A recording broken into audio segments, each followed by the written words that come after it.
Olá! Hoje iremos acompanhar o Evangelho segundo São Lucas, capítulo 14, do versículo 15 ao 24.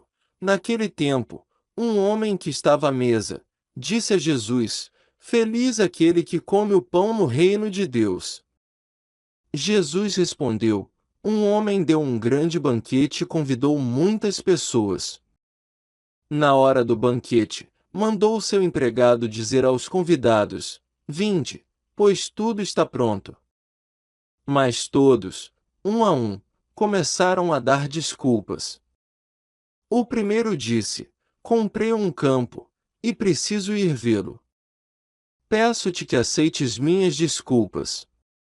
Um outro disse: Comprei 5 juntas de bois, e vou experimentá-las. Peço-te que aceites minhas desculpas. Um terceiro disse: Acabo de me casar e, por isso, não posso ir. O empregado voltou e contou tudo ao patrão. Então o dono da casa ficou muito zangado e disse ao empregado: Sai depressa pelas praças e ruas da cidade. Traze para cá os pobres, os aleijados, os cegos e os coxos.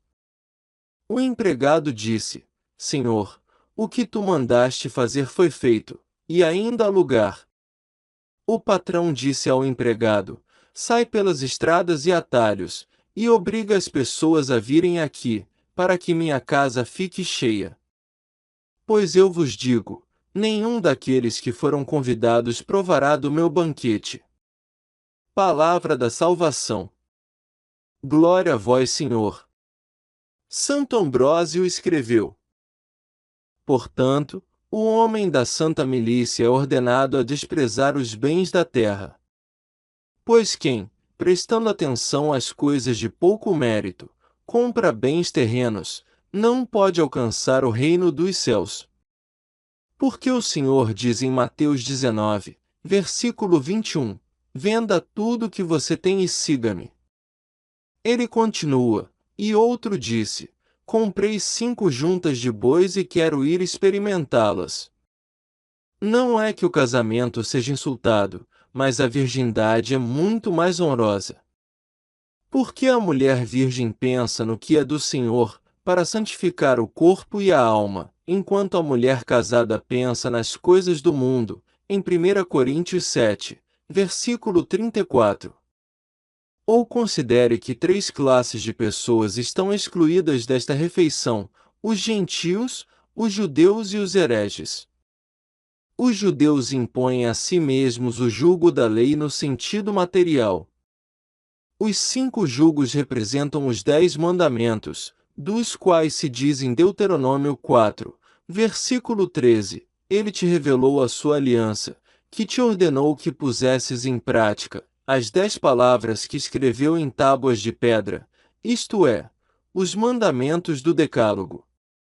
Ou de outra forma, os 5 jugos são os 5 livros da antiga lei e da heresia que, imitando Eva, tenta o afeto da fé com a sedução feminina. E o apóstolo Paulo escreveu em Efésios 5, Colossenses 3, Hebreus 13 e 2 Timóteo capítulo 2, que devemos fugir da ganância. Para que, como acontece com os gentios, não nos tornemos incapazes de chegar ao reino de Jesus Cristo. Portanto, quem comprou a fazenda não está apto para o reino dos céus, nem quem preferiu o jugo da lei ao dom da graça, nem quem se desculpa por ter casado. Ele continua, e o servo voltou e relatou tudo isso ao seu senhor. Convidai os pobres, os fracos e os cegos a dar a conhecer que as doenças do corpo não impedem a entrada no reino dos céus, que quem não encontra incentivo no pecado raramente está ausente, ou que as doenças dos pecadores são perdoadas pela misericórdia do Senhor. Por isso manda os quadrados virem para o caminho estreito, abandonando os caminhos largos. Ele comandou as estradas e as cercas, porque são aptos para o reino dos céus aqueles que, não se preocupando com as delícias desta vida, correm em busca das do céu. Colocados no caminho da boa vontade, E assim como a cerca separa o que se cultiva do que não se cultiva e impede a entrada dos animais, sabem distinguir as coisas boas das más e opor o muro da fé às tentações espirituais. Dissipação. São Gregório escreveu: ele celebrou um grande jantar porque nos preparou a saciedade da sua doçura eterna. Ele chamou muitos, mas poucos vieram.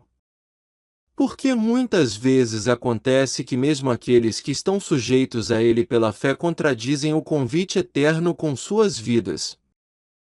Há uma diferença entre os prazeres do corpo e os do coração, e é que quando você não desfruta dos prazeres do corpo, você sente um grande desejo por eles, e quando são obtidos, satisfazem com saciedade aquele que os alcança. O oposto acontece com as delícias espirituais.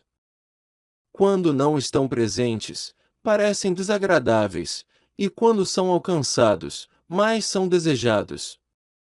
A piedade suprema nos lembra e oferece aos nossos olhos as delícias que desprezamos e nos encoraja a rejeitar o desagrado que elas nos causam. Daí segue: e ele enviou um de seus servos. Por este servo, que foi enviado pelo pai de família para convidar, está representada a ordem dos pregadores. Muitas vezes acontece que um homem poderoso tem um servo desprezível e quando o Senhor ordena algo através dele, a pessoa do servo que fala não é menosprezada, porque a pessoa do Senhor que o envia é respeitada. Deus nos oferece, então, o que devemos orar, em vez de implorar. Ele quer dar o que dificilmente se poderia esperar e ainda assim todos dão desculpas juntos. Assim continua, e todos começaram a desculpar-se. Eis que rico é aquele que convida e os pobres correm para vir. Somos convidados para o banquete de Deus e nos desculpamos. Os bens da terra também são representados pela fazenda. Portanto, aquele que centra sua atenção apenas na substância dos bens da terra sai para vê-la. E como os sentidos corporais não podem compreender as coisas interiores e só conhecer as exteriores, podem muito bem compreender a curiosidade, que ao examinar a vida dos outros ignora sua própria vida íntima e se preocupa em ver tudo desde o exterior.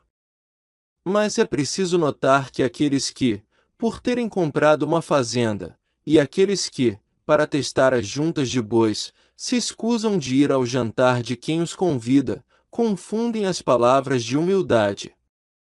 Porque quando dizem que ouro e desprezo ir, a humildade aparece na palavra, mas o orgulho aparece na ação. Ele continua, e outro disse: casei-me por isso não posso ir para lá. E como os orgulhosos não querem vir, ele escolhe os pobres. Aqueles que, segundo seu próprio julgamento, estão doentes são chamados de fracos e pobres, porque os pobres são tão fortes quanto aqueles que são arrogantes pela pobreza. Aqueles que não têm luz nem talento são cegos. Coxos são aqueles que não andam retos nas suas obras. Mas enquanto seus vícios são revelados na doença dos membros, assim como aqueles que não quiseram vir uma vez chamados eram pecadores, o mesmo acontece com aqueles que são instados e vêm. Mas os pecadores orgulhosos são rejeitados e os humildes são escolhidos. O Senhor escolhe aqueles que o mundo despreza, porque muitas vezes acontece que o desprezo faz com que o homem se concentre em si mesmo e alguns ouvem a voz do Senhor tanto mais cedo quanto menos complacência o mundo lhes oferece. Portanto, quando o Senhor chama alguns das ruas e praças para virem à sua ceia, ele se refere àquele povo que desde muito cedo conheceu a grande importância da lei, mas a multidão do povo de Israel que acreditou, não cumpriu todo o espaço preparado para o banquete celestial. Por isso ele continua, e o servo disse: Senhor, faça-se como mandaste, e ainda há lugar, etc. Um grande número de judeus já havia entrado, mas ainda há muito espaço no reino onde uma multidão de gentios deve ser recebida. Daí se segue: E o Senhor disse ao servo: Sai pelos caminhos e pelos valados e obriga-os a entrar. Quando ordenou que seus convidados fossem recolhidos nas cercas e nas estradas, ele procurou o povo bárbaro, ou seja, o povo gentil. Todos aqueles que são obrigados pelas adversidades do mundo a voltar ao amor de Deus são obrigados a entrar. Mas a frase que se segue é muito terrível: Mas eu vos digo, nenhum daqueles homens que foram convidados provará a minha ceia. Portanto, ninguém o despreze, para que, se ele se desculpar quando for chamado, não poderá entrar quando quiser. Até amanhã.